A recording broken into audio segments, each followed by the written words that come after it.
peuple de Paris, peuple qui déambule, arrête ici tes pas, voici les funambules. Le théâtre des funambules, le voici. Ne passez pas, messieurs, entrez tous, c'est ici. Entrez, manants et gentilshommes, entrez, messieurs. C'est ici que l'on peut, pour de modiques sommes, voir des comédiens tout à fait merveilleux, uniques et savants. En avant la musique.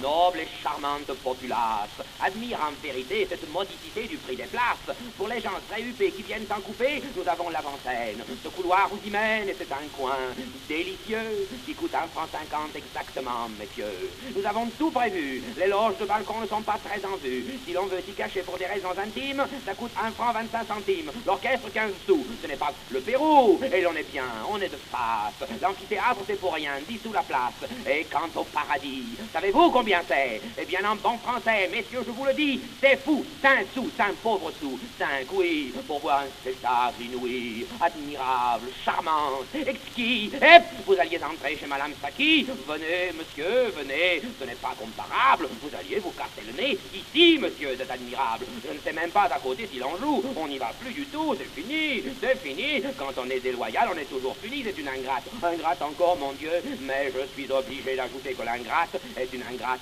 âgée. Qu'offre-t-elle au public? De pauvres acrobates, des sauteurs qui ne sautent pas, des danseurs qui ne dansent pas, des soubrettes sans nul appât, et des comédiens veufs de légèreté, de finesse et d'astuce. Vrai, chez elle, on ne trouve rien, sinon des puces. Tandis qu'ici, messieurs, vous avez deux bureaux. Le plus illustre des Pierrots, et le meilleur, que dis-je, le meilleur, il en est l'inventeur divin. Avant qu'il vînt, on disait Gilles, et c'était un pantin très agile et fragile. Depuis qu'il est venu, c'est devenu Pierrot, un être famélique, étrange et flegmatique. Venez voir, messieurs de bureau, si jamais n'a dit un seul mot, puisqu'il veut tout dire par geste. Je vous jure qu'il est troublant. Venez voir cet homme tout blanc, avec sa longue veste blanche et ses interminables manches. Dans le bon vieux Cassandre, nous offrons monsieur Alexandre la place. Dans le marchand, monsieur Laurent. Et nous avons encore 2 places au premier rang. C'est madame Rébard qui fera la duchesse. Vous connaissez tous son adresse. C'est Clara qui fera la soubrette et c'est Justine, et oui, Justine, qui fait tourner toutes les têtes et qui se coiffe et Colombine. Un dernier mot, les décors sont nouveaux, les costumes aussi, car ici, tout est beau. La pantomime en 2 tableaux, due à l'imagination d'un grand ami de la direction, a pour titre Marchand d'habits. C'est à la fois comique et c'est très émouvant. En avant la musique.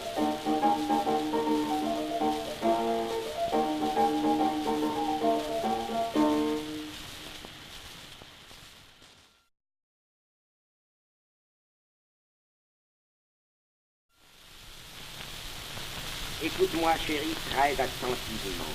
Sois agité, nerveux, et sois-le follement, mais dans ta loge seulement. Là, tu ne risques rien, c'est pour te soulager. Ça, c'est pour toi. Mais n'oublie pas, surtout, qu'il faut cesser de l'être en face du danger.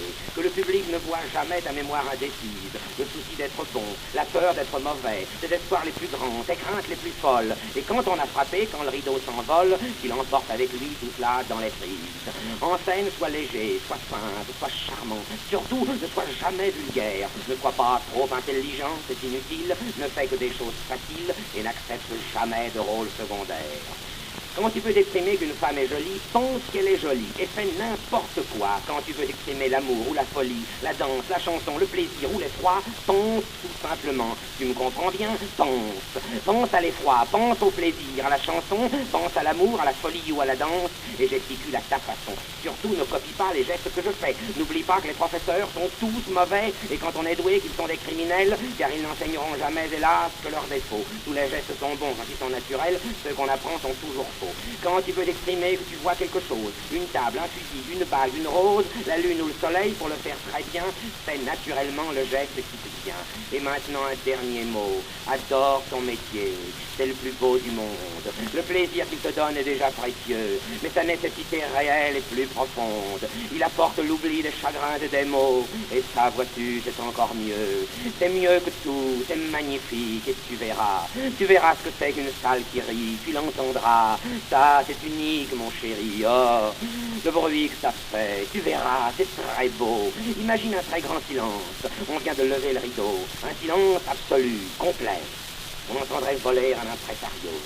Soudain, tu viens de faire une chose qui plaît, un geste inattendu, comique, et ça commence tout à coup, car ça commence d'un seul coup. Et voilà le silence rompu qui vole en mille éclats. Le public s'abandonne à l'immense rafale qui gronde et le secoue, et le rire au galop qui traverse la salle emporte tout, les chagrins, les soucis et les peines. Et comprends bien ceci, comprends que c'est pour ça qu'ils viennent. À ceux qui font sourire, on ne dit pas merci. Je sais, oui, mais ça ne fait rien. Sois ignoré, va donc, laisse la gloire à ceux qui font pleurer. Je sais bien qu'on dit d'eux qu'ils sont les grands artistes. Tant pis, ne sois pas honoré. On n'honore jamais que les gens qui sont tristes. Sois un paillasse, un pisse, un pantin, que t'importe. Fais rire le public, dissipe son ennui, et s'il te méprise et t'oublie, sitôt qu'il a passé la porte, va, laisse-le, ça ne fait rien. On se souvient toujours si mal de ceux qui vous ont fait du bien.